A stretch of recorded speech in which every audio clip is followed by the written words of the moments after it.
Tonight's big stories. China is the main threat. Defense Secretary Gibo Teodoro tells Filipinos to refocus the debate on the West Philippine Sea amid all the noise over the so-called gentleman's agreement. President Marcos suffers double-digit drops in both approval and trust ratings. That's according to a just-released Pulse Asia survey. We'll break this down with Pulse Asia Research Director Dr. Ana Maria Tabunda. And Vice President and Education Secretary Sara Duterte says that schools can switch to blended learning as several regions suffer from the unbearable heat. Welcome to the show. I'm Regina. I'm Gretchen. And I'm Shawn. There's been a lot of noise over the so-called gentleman's agreement between Chinese President Xi Jinping and former President Rodrigo Duterte, as recounted, of course, by former spokesman Harry Roque. And now Defense Secretary Gibo Teodoro has weighed in, calling on Filipinos to stay focused on the real threat. In addition, the newly reorganized National Maritime Council is now waiting for the Maritime Zones Bill to be signed into law, hopefully in the next few months. Let's get more details on that from mobile journalist Mary Reyes. Mary, first off, what exactly did Secretary Gibo Teodoro say? Ladies, Defense Chief Gibo Teodoro wants Filipinos to focus on the bigger picture here, which is China's threat in the West Philippine Sea. Teodoro said in a statement that while accountability is important regarding the supposed gentleman's agreement over the BRP Sierra Madre in Ayungin, Filipinos must not lose sight of the fact that the main threat to our rights in the West Philippine Sea is the Chinese government's illegal activities. He says deflecting attention away from China allows them to continue with their illegal activities in the Philippines' exclusive economic zone. These reminders from the Defense Secretary comes at a time where we're seeing escalating maritime encounters with China, with Filipino crew members now getting hurt as a result. No less than former AFP chief and now presidential assistant for maritime affairs retired General Andres Centino confirmed seeing increasingly aggressive actions from China. Centino said only a handful of Chinese vessels used to shadow Philippine resupply missions, but now, in the more recent resupplies that we did, there were already close to 10 vessels deployed. That's only in the periphery. Outside of the specific area, there were more ships deployed. And now a combination of the Chinese Coast Guard, maritime militia, and the planned Navy ships taking part. Yes, the PLA, though, the People's Liberation Army Navy, is also being deployed, now taking part in the blocking of our resupply boats. they're also starting to widen their scope of surveillance even more. We would encounter this, the Chinese closer to Ayungin Shoal, maybe about 3 to 4 miles away. But now the Chinese are engaging our vessels further out, about 9 to 10 miles away from Ayungin Shoal, or even further out in Sabina Shoal, which is more than 15 miles away. This is why maritime security experts and defense officials all agree on the need for a Maritime Zones Act, which defines the country's archipelagic boundaries, including its internal waters, territorial sea, exclusive economic zone, and continental shelf. The passage of the Maritime Zones Bill is a step in localizing international law and solidifying our legal foundations.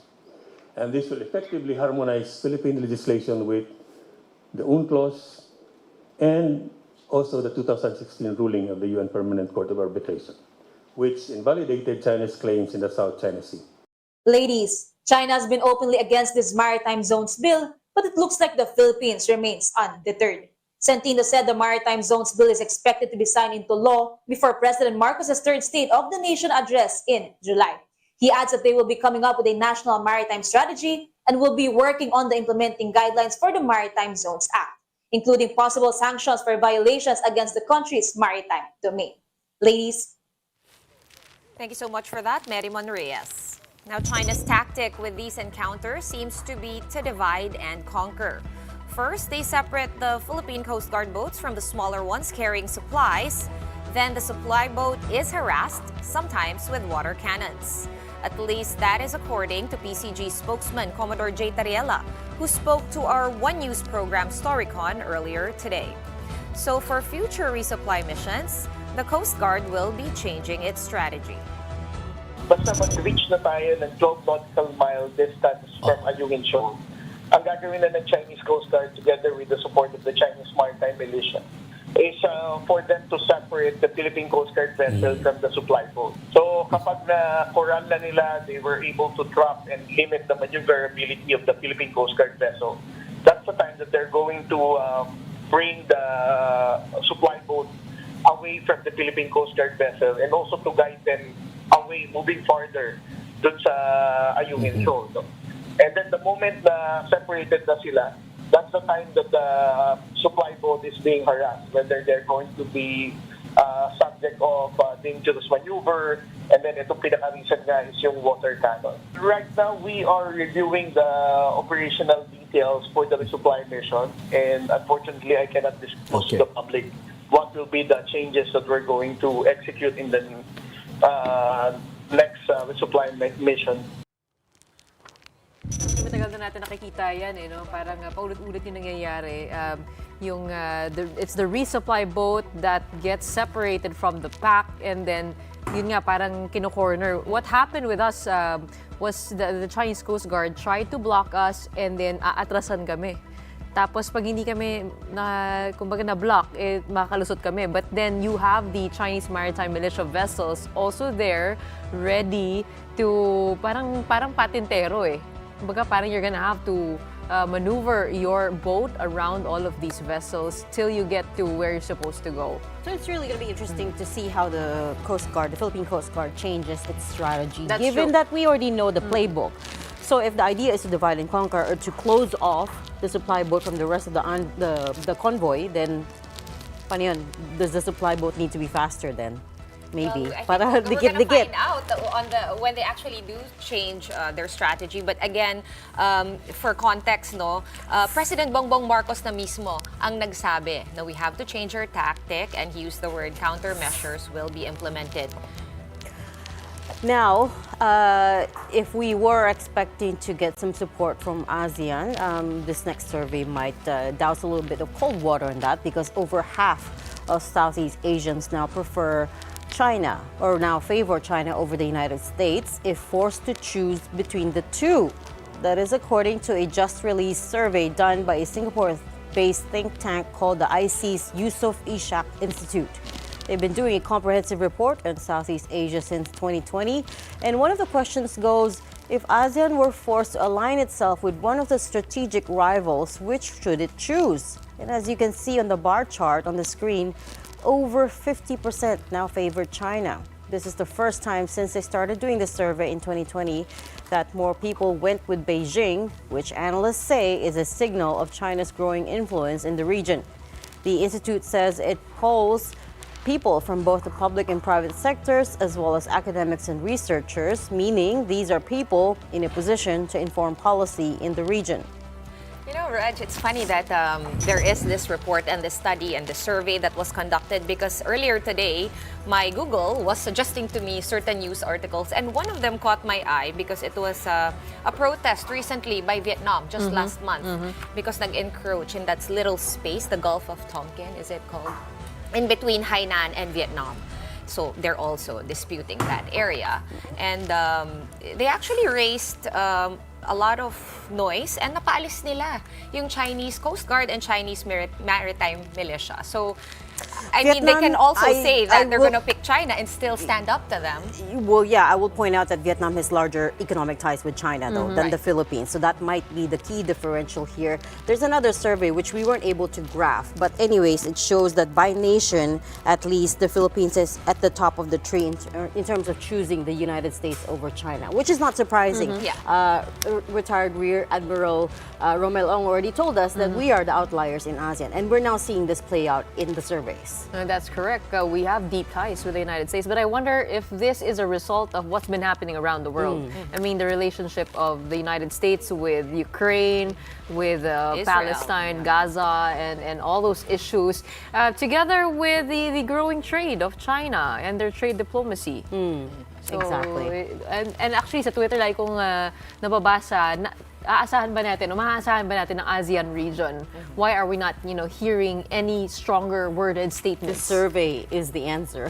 The survey has your answer. Well, I guess we have the data now. Speaking of data, last week I was part of the team that sailed to Sand Cay together with Filipino scientists who conducted marine research work on the sandbar. And there, we witnessed firsthand China's harassment and the poor state of the corals and other marine life in the area. What exactly did we see at Sand Cay, and how significant is this sandbar in our territorial claim in the West Philippine Sea? Here is my report. Just 3 kilometers west of the shores of Pag-asa Island lie the sandy cays. Just harmless sandbars in the middle of the ocean, these cays may now be the latest flashpoints in the maritime and territorial dispute between the Philippines and China in the South China Sea. This was the scene at Sand Cay 3, a Chinese chopper trying to shoo away a team of Filipino scientists doing a marine resource assessment of the area. For 10 minutes, China's Navy helicopter number 57 hovered and conducted dangerous low-flying activities just 50 feet above researchers from the Bureau of Fisheries and Aquatic Resources and the UP Marine Science Institute, hurting several with the strong wind and flying debris. Meanwhile, Filipino research divers were subjected to loud pinging sounds while underwater, apparently by sonar equipment from the nearby Chinese Coast Guard vessels. In the last few weeks, this is where China and the Philippines appear to be drawing their line in the sand. Even to get to the case is a feat in itself. Our team joined the first day of the marine assessment in Sandy Cays 1 and 2, and we had a tough time getting past the Chinese Coast Guard and the throng of maritime militia vessels in deep waters. And what greeted us on Sandy Cay 2 wasn't sand, but dead corals. Ito, yung tinaguriang sandbar. Kung natural ito dito, o kaya tinambak lamang dito, yan ang sinisikap alamin ng ating mga scientists sa kanilang marine resource assessment. May mga alegasyon kasi na nire-reclaim ng SINA itong parte na ito ng karagatan. Marine biologists took note of the unnatural and wide piling of dead corals taller than a person and said it would take a strong storm for that to happen. The corals are kind of like this. But these kind of corals, these and these are not found there. Fish and corals underwater were also reported to be in poor state. But it isn't just the damaged ecology and limited access for Filipino fishermen that's the subject of these investigations. At the heart of the marine assessment is a Bloomberg report released back in December of 2022 that claims massive changes in the images of Sandy Cay from 2009, 2014, 2017, and 2021. The Chinese embassy in Manila cried fake news and pointed to a post on X by the China-based think tank South China Sea Probing Initiative that blamed reclamation activities on Vietnam. The transparency strategy of the National Task Force West Philippine Sea is always anchored on facts and scientific evidences. So for us to have a much more clear understanding of the marine environment of Pag-asa and the case, we need marine scientists to evaluate it. But why so much interest in sandbars that can't support any plant life? A maritime expert says it's really about two islands. One is the Philippine-occupied Pag-asa Island to the east and the military base that China set up after building an artificial island on top of Subi Reef to the southwest. Number one, Subi Reef does not have a territorial sea. That was one of the findings, and therefore they're trying to establish a basis to claim territorial sea. Professor J. Batong Bakal is the director of the UP Institute for Maritime Affairs and Law of the Sea. He says that while China may have built a military base on top of Subi Reef under UNCLOS, that artificial island does not have a 12 nautical mile territorial sea. In other words, it's still in legal limbo. Sandy Cay, however, is entitled to a 12 nautical mile territorial sea. So if the Chinese take control of Sandy Cay under Article 121 of UNCLOS, they get both the Cay and its territorial sea, which would encompass Subi Reef. Not only that, under Article 13 of UNCLOS, Subi, a low tide elevation, extends that territorial sea for another 12 nautical miles around Subi Reef. It has been thought that maybe that's what they're trying to do in order to claim that Subi Reef has its own territorial sea, they're possibly building up these sand keys, no? The possible way by which they are trying to expand, no, their area that they're claiming. More importantly, Sand Cay is just 3 to 4 kilometers from Pag-asa Island, the largest occupied island by Philippine troops in the disputed Spratlys. Our sovereignty has been established on Pag-asa because we have occupied it, no? And we have been in control over it for a very long time now, no? That's at least starting at least in the late 1960s, if I'm not mistaken. And we're still there. Purpose right now of their activities is simply to try to limit, no, our people on Pag-asa Island from even getting far from the island. No, it's in essence they're trying to shrink, they're trying to diminish the areas under our control and administration. If the Chinese do advance into Sand Cay, in maritime terms, they would almost be eyeball to eyeball with Philippine troops in Pag-asa Island, with more friction over overlapping territorial seas. Reporting live from Pag-asa for One News, Gretchen Ho. That's a pretty good explainer. Kaya pala. Yeah, that's the reason why we're keeping a close watch. We should keep a close watch on the Sandy case. We always hear about Bajo de Masinloc. We always hear about Ayungin. But this one, yun nga yung parang, this research, Commodore J. Terriela was telling me that it stemmed from that Bloomberg report that there was reclamation activities done in 4 areas in the Spratlys around there. Pero yun nga, sabi ng presidente, he doesn't want the data to come from the United States. So that's why we sent our own scientists to go there to investigate and to get data for ourselves. It's within the line of sight from Pag-asa Island, Sandy Cay 4. That's how One close of it these is. Sandy Cays, it's 3 kilometers away. Right. It's within the line of sight of the port of Pag-asa.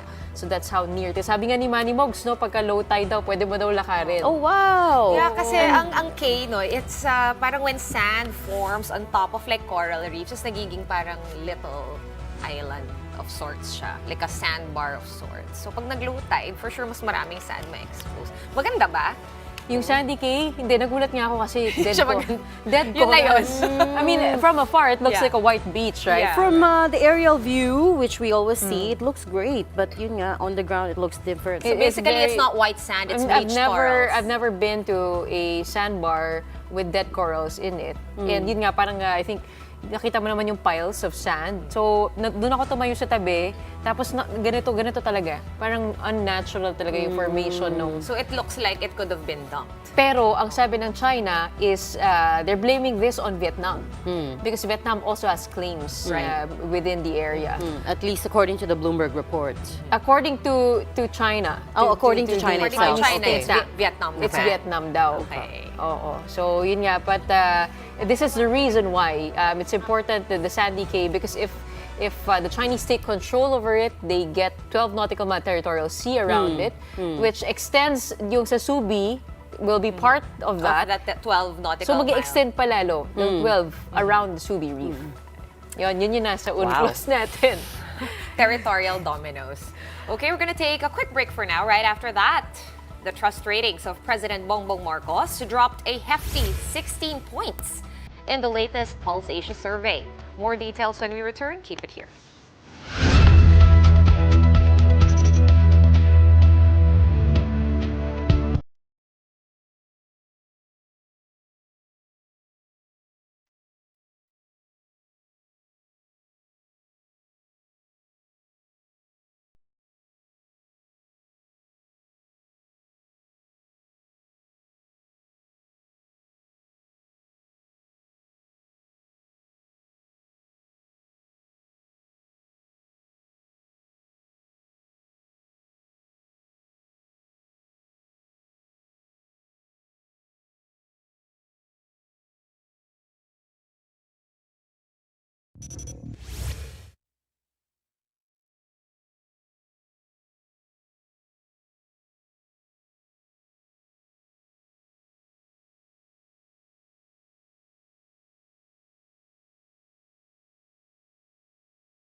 Welcome back. You're still watching Big Story here on One News.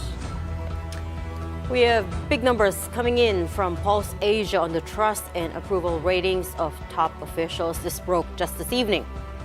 Let's take a look. The trust rating for President Marcos took a dive by 16 percentage points and now stands at 57%, down from 73% just in December. This survey, by the way, was conducted from March 6 to 10 this year.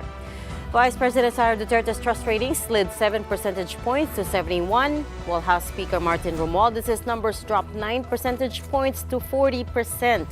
But his counterpart, Senate President Mig Zubiri, is the only top government official that saw an increase in trust ratings, posting a modest 2-point increase to 53%. It's more or less the same story for their approval ratings. Marcos saw a 13-point drop in approval or performance numbers to 55%. Duterte was down 7 points to 67%. Zubiri gained 3 points in approval, while Romualdez saw his rating drop 8 points to leave him at 31%. Now, breaking it down geographically, the president suffered a huge 22-point cut in approval ratings in Mindanao, followed by a 17-point deficit in NCR. He lost 12 points in Visayas. And as you can see, his performance ratings were down across the board for the survey period of March 6 to 10. And if you break it down by socio-economic class, the president lost the most ground with Class E, with whom his approval numbers dropped 20 points. Joining us tonight to break down these results is Pulse Asia Research Director, Dr. Ana Maria Tabunda. Good evening, Dr. Tabunda. Thanks for being with us at such short notice. Good evening, Gretchen, Shawn, and Regina. There's very big numbers that we were just discussing now, with the president down double-digit points, both in trust and performance ratings. What do we make of this? Well, perhaps people are not seeing the changes they had hoped for. It's been 2 years, so perhaps some of them have shifted in decision, and some have shifted to distrust or disapproval. We see we are all facing high prices, for example. The price of rice, for example, has increased. And this is affecting especially Class E, where we see larger drops. Can we know the significant events that happened between December 2023 up to March 2024? Well, they're really not that focused on the events themselves. So it's probably just that it's been 2 years. So just And the we're not honeymoon. seeing any improvement. Right. So honeymoon stage is over, Professor. Dr. Ana. Pardon? But also, I was thinking, the way the results came out to me, looking at when you took the survey, the period that was covered, there were a lot of rallies headed by former President Duterte. And now I'm seeing a big drop in President Marcos's trust and performance ratings. The biggest drop is in Mindanao. And as you mentioned, Yes. from Class E, would you think that could be correlated in any way? Yes, I think the Mindanao ones especially would be influenced by former President Duterte. Okay, but also Vice President Sara did also suffer a little bit, her performance and trust ratings. VP Duterte's trust rating only down 7 points from 78% to 71%. Her biggest drop was here in Metro Manila. And of course, from the Visayas. In Mindanao, I'm guessing she did fine? She hardly moved in Mindanao. Well, could it be because Just 1 percentage point slide. Could it be because of the disunity of the unit team? All the politics happening within that camp. That's possible, but especially for those in NCR, you're seeing this unity. And actually, when you look back at the last 3 months, some of the biggest issues that came to the national consciousness was the very public word war between former President Duterte and President Marcos, with both accusing each other of being drug users. That made the headlines for several days. I was wondering if you are able to share with us some qualitative data from what the people in Mindanao, the ones that you surveyed at least, are saying about President Marcos. What are they saying on the ground? Unfortunately, we don't have follow-up questions that could help explain. Because we're talking not just drop in approval and trust ratings, but also the increase in distrust of the president. So the data aligned, basically. There's an increase in distrust and a drop in trust and approval. Unfortunately, we don't ask the reasons for the change in their ratings. Also, all the results, Dr. Anna, it makes me think, Cha-Cha was a hot topic since the end of last year. So that pretty much covers this survey period as well. With all 4 top officials kind of suffering drops more or less in different degrees, would you say that's also correlated to how Filipinos are not in favor of Cha-Cha? Well, I don't think it's correlated to the issue charter change. Yes, people don't want the constitution change at the moment, but I don't think that is the specific issue. I think the more relevant issues will be the gut issues, like the prices, high prices, that's affecting them. The Cha-Cha is not affecting them because it's one did not afford it, and there hasn't been any change that has been instituted. But the other issues regarding, and yes, the word war between the former president and the current president is hurting this current administration. Oh, but I also have to point out that prices were high pretty much most of last year too. And yet in December, he registered approval ratings of above 70%. So how do we align, how do we reconcile that? Well, perhaps their patience has worn out. And the prices could still continue to rise. Anna, I just wonder about previous polls in past presidents. Is this a trend that you observe normally after three years? 2 years. 2 years, 2 years in office? Yeah. Bumababa talaga? Normal ba ito nakikita natin? Or is this quite normal, unusual? but there has been an exception. The exception has been President Duterte. Maintained high ratings almost. He would sometimes drop, but then he did regain. He's the exception. But for most, yes, it's normal that there will be drops. All right. Well, Senate President Zubiri, however, was the only one who managed to hold on to pretty much what his numbers were a quarter ago. Did he do anything right? To what do you attribute this very slight increase in his trust rating? Well, and that is not significant. Right. So it's pretty you need flat. a 6 percentage point change for you to say it's significant. So, well, it's just holding on to his numbers. Is it not significant that he is managing to hold on to his numbers while the Speaker of the House, the Vice President, and the President saw drops?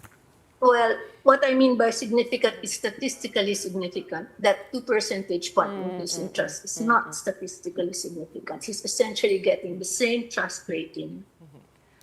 In the past, sorry, can I just follow up on that? Is it common to see the Senate President have outlier numbers, though? Usually the 4 top officials move in tandem, don't they, in terms of trust and approval ratings numbers? So the 4 top officials don't move in tandem. Okay. Usually, the Senate President and the House Speaker obtain lower figures, and then the President and the Vice President. And they don't normally move in the same direction. in the past months, we saw the president also go around the world for foreign diplomacy. And one issue that majority of Filipinos agree on and even go through party lines is on the West Philippine Sea. Didn't that help the numbers of the president? So, with what we're seeing now? Where we're seeing it didn't help because its numbers. Sorry, Professor Tabunda, I didn't hear that last part of your answer. What was that? It didn't help because we're seeing slides in his performance and trust ratings. Yeah. The response to the West Philippine Sea in your other surveys have registered high numbers, though, right? No. When we ask for the top urgent national concerns, the top would be controlling inflation, increasing the pay of workers. The West Philippine Sea issue would have about 5% citing it as an urgent national concern. Okay, so it's It's still not as economic. urgent as the other issues that are affecting them directly at the moment. So that's what makes you say, Dr. Ana, na malamang it's the high prices and nothing improving in that regard, mahal ang pagkain, etc., mababa ang sweldo, hindi tumataas. That's probably why mababa yung trust and approval ratings. That's probably the reason. Okay, I think we're going to have to leave that there. Thank you so much for helping us break those survey results down. That was Pulse Asia Research Director, Dr. Ana Maria Tabunda. Thanks for your time. Right, moving on now to police matters. General Romel Francisco Marbil faced the media today for the first time as chief of the PNP. There, he said that there is no need for him to declare an all-out drug war in the country. Marbil also said that he will make sure that the PNP upholds the rule of law under his tenure. Let's get the details of what happened earlier today from News 5's Brian Castillo. What do you have for us, Brian? Shawn, on his first day as PNP chief, Police General Romel Francisco Marbil led his first meeting with regional directors and other top officials of the police force. There, Marbil laid out his plans and directives for the PNP under his term. In his first press briefing following that meeting, Marbil says he will not change policies already being followed by the PNP, including those in their conduct of the campaign against illegal drugs. He says there is no need for him to declare a war on drugs to free the nation of its drug problem. I don't want to say na may drug war. Kunutsa parang gera na naman kami. Lahat po kami, all out kami against drug. I don't want to say yung war. Kasi yun naman talagang gusto namin. Wala naman po kailangan na ipupuna all out ko. Yun na po yung trabaho namin eh. There's no need for us to declare drug war. Ito na po yung gusto namin sa society. Marbil adds that the rule of law should always be upheld by the police force. That's why he wants to put an end to what appears to be a showdown between police personnel on drug confiscations or drug-related arrests. Ilan ba talagang umiikot na drugs sa area mo? Then, yun tayo mag-focus. Kung hindi mo kaya ma-solve yan in 80 or 80%, and practically, may problema. Marbil also noted that all PNP operations, whether drug-related or not, should follow proper procedures. The new PNP chief assures that erring cops will be held accountable. Kung nawala ka din out, there's no forgiveness. Pagka nagkakamali ng mga polis natin, alam naman nila kung anong tama sa mali eh. Diba? Hindi na namin kayo i-striken. Kung hindi kayo capable, then we will remove you.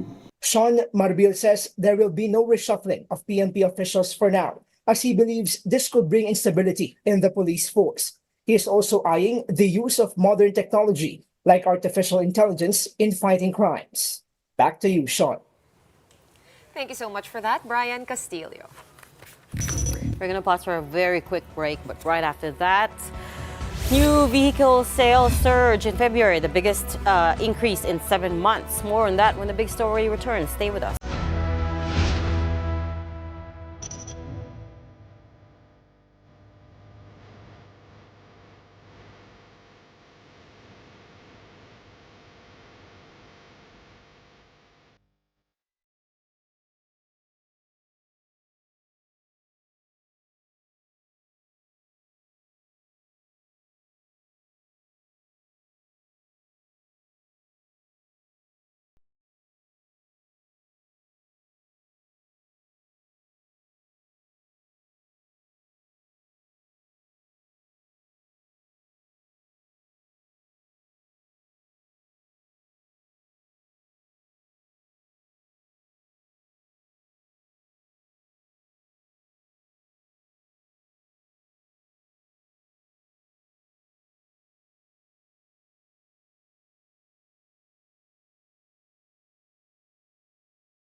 welcome back. You're still watching The Big Story here on One News. Vehicle sales in the Philippines jumped by 23.2% in February, marking the fastest growth in 7 months. A joint report by the Chamber of Automotive Manufacturers of the Philippines, or CAMPI, and the Truck Manufacturers Association showed that vehicle sales rose to over 38,000 in February from the nearly 31,000 units in the same month last year. This 23.2% increase represents the highest on-year growth in 7 months. CAMPI President Romel Gutierrez attributed the uptick to early marketing initiatives and improved inventory, supported by stable interest rates, which have bolstered customer confidence.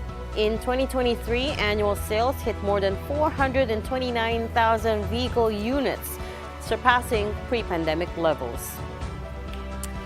As with most things economic, there's a good and bad way to look at this, right? The good is obviously that, that means more people have money. Doing good. Yes, the car industry is doing well. People have money to buy vehicles.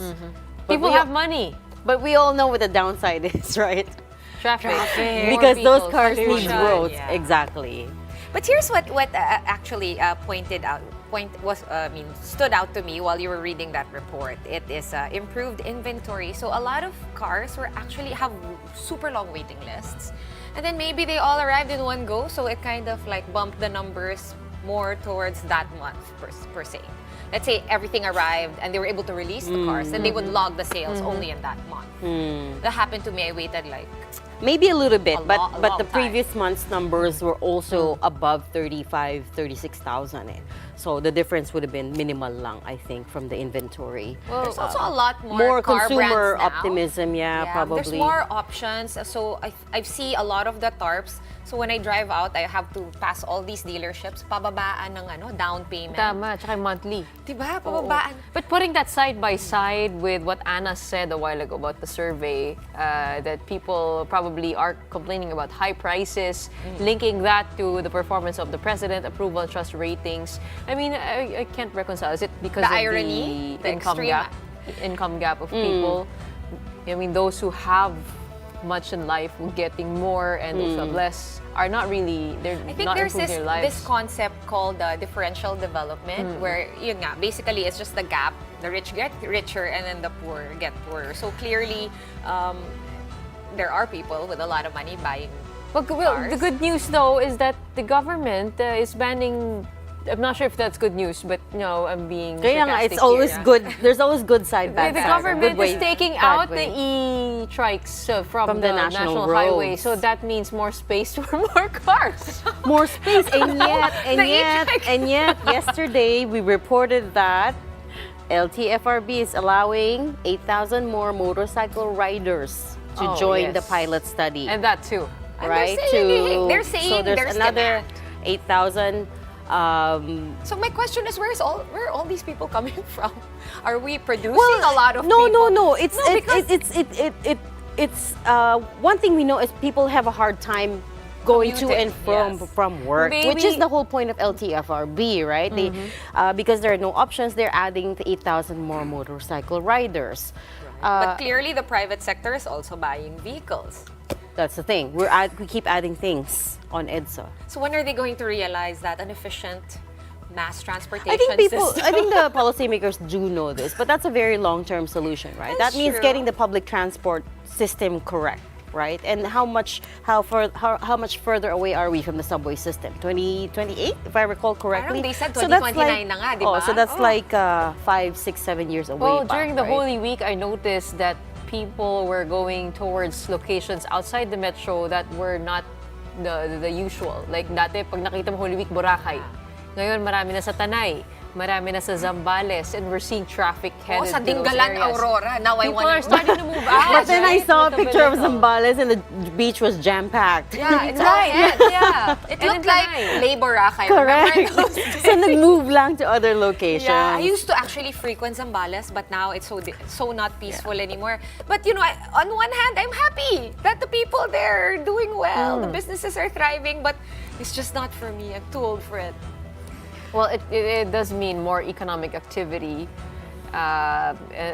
this It You just have to make it sit. It really depends how you choose to look at it. Positive, negative. Ganun talaga pag economics, right? For sure, the mobility advocates will not be happy Yes. with that statistic.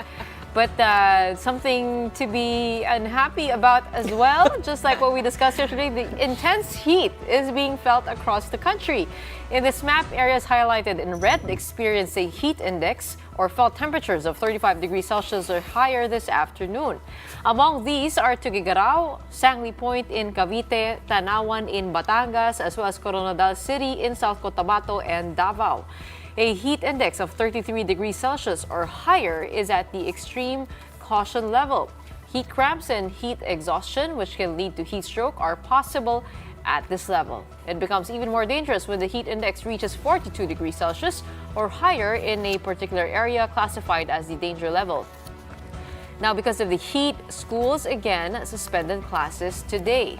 In Muntinlupa City, afternoon classes from preschool to senior high school and public schools were suspended. DepEd is now allowing blended learning for public schools. Meron na po tayong order sa Department of Education na pwedeng mag-switch to blended learning ang ating mga paaralan kung meron silang mga nakikita na mga iba't ibang problema. Kasama na dito kung mainit ang panahon, pwedeng mag-switch to blended learning. And also, because of the extreme heat, the water level at the Angat Dam continues to go down, so much so that water flow is being rationed again. Decreasing water pressure from late evenings until early morning, specifically between 10 p.m. to 4 a.m., has proven effective in curbing wastage, according to the Metropolitan Waterworks and Sewerage System or MWSS. During nighttime kasi ay mababa yung consumption ng ating customers, especially doon sa mga areas po na high elevated. Malaki din kasi yung mga non-revenue water, so might as well bawasan natin yung pressure para hindi natatapon yung tubig.